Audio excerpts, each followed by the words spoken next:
In this video, we're going to cover the skill of long division.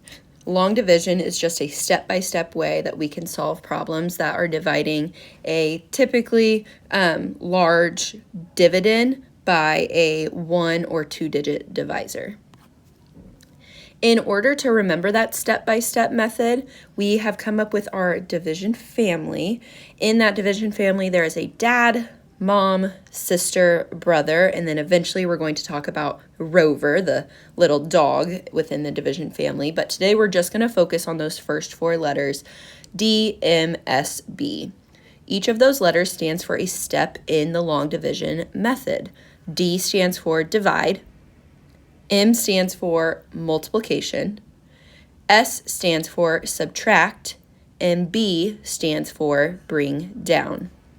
Yes, I noticed that the M stands for mom and mom, but that should say multiplication. So D, M, S, B, divide, multiply, subtract, bring down. Let's go ahead and remember those steps and watch an example. So we have the problem 744 divided by 4. When we are doing that first step of division, we're always asking ourselves, how many times can the divisor, in this case 4, fit into the first digit in the dividend? So I'm asking myself, how many times can 4 fit into 7 without going over? Whatever that answer is, you put on the top line. So 4 can fit into 7. Let's see, 4, 8. Oh, it goes over the 8 on the second time. So it can only fit in 1 time. That 1 goes on the top. I have now done my first step of division. I'm going to put a little checklist because we are going to repeat these steps over and over. Once I have divided, I'm actually going to multiply. I like to sometimes put a multiplication sign up here to remind myself. You're going to multiply the number that you just wrote times the divisor and put that answer below the 7. So we did 1 times 4 equals 4. That's going to go below the 7. M, check. Now we've set up a subtraction problem, which is our next step. So 7 minus 4 is 3. S, check. Next step, B stands for bring down. So I'm going to bring down my next digit in line, which is our 4. And that now turns this 3 into a 34. B, check. Now I do all of my steps all over again. So I'm going to start back up with divide, but this time instead of it going into 7, I'm going to ask myself, how many times can 4 fit into 34 without going over? So let's skip count. 4, 8, 12, 16, 20, 24, 28, 32, 36. 36 goes over, so I'm going to back it up.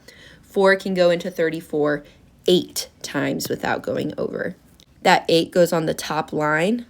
D, check.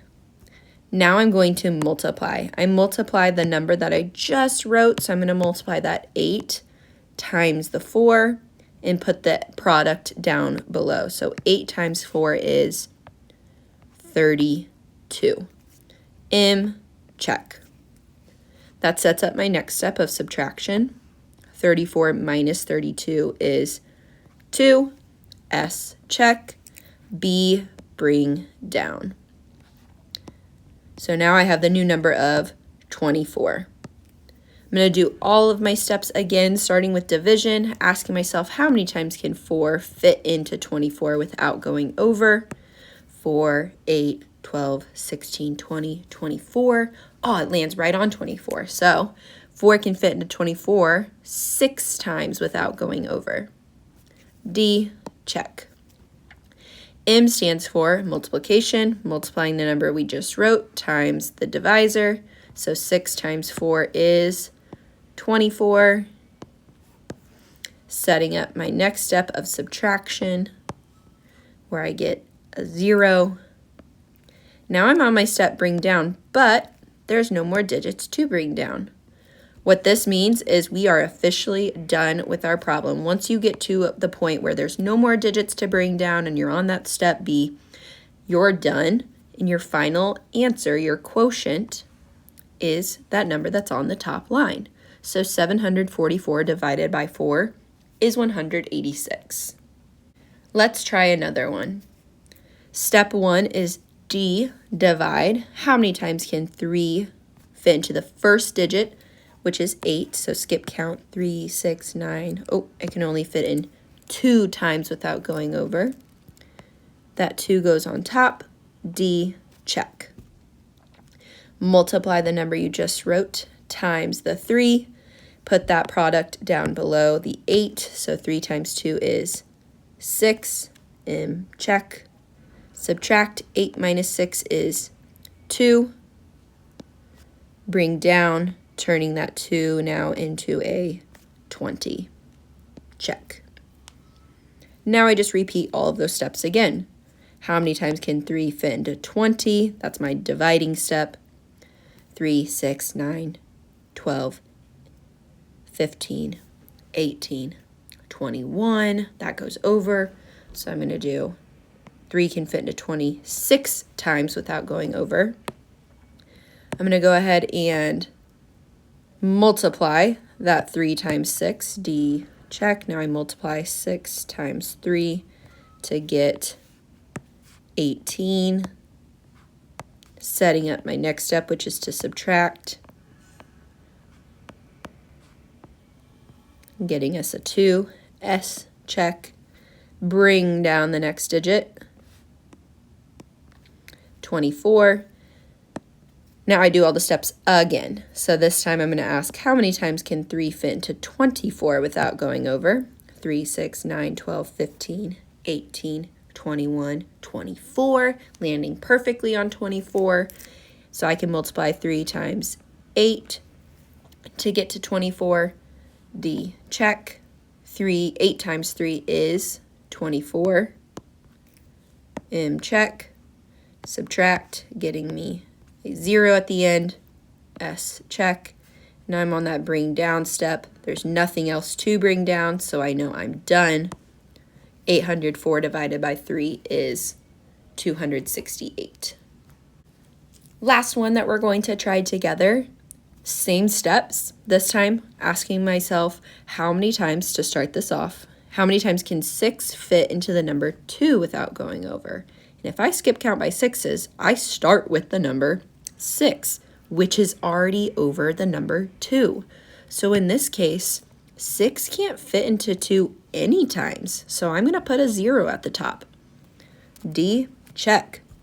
I'm still going to run through all of my steps. 0 times 6 is obviously 0. M, check. Subtract 2 minus 0 is 2. S, check. Bring down. Now I'm dealing with the number 22. And I do all my steps again. How many times can 6 fit into 22 without going over? 6, 12, 18, 24. Ooh, that 4th time it went over. So 6 can only fit into 22 3 times without going over. D, check. 3 times 6 gets me to 18. M, check. Subtract gets me 4. S, check. Bring down. Now I'm dealing with the number 48. Doing all my steps all over again. 6 can fit into 48 how many times? 6, 12, 18, 24, 30, 36, 42, 48. 8 times perfectly. D, check. Multiply 8 times 6 equals 48. M, check. S stands for subtract. We're going to subtract and get a 0. And then there's nothing else to bring down. That's how I know I'm done. My answer is 38.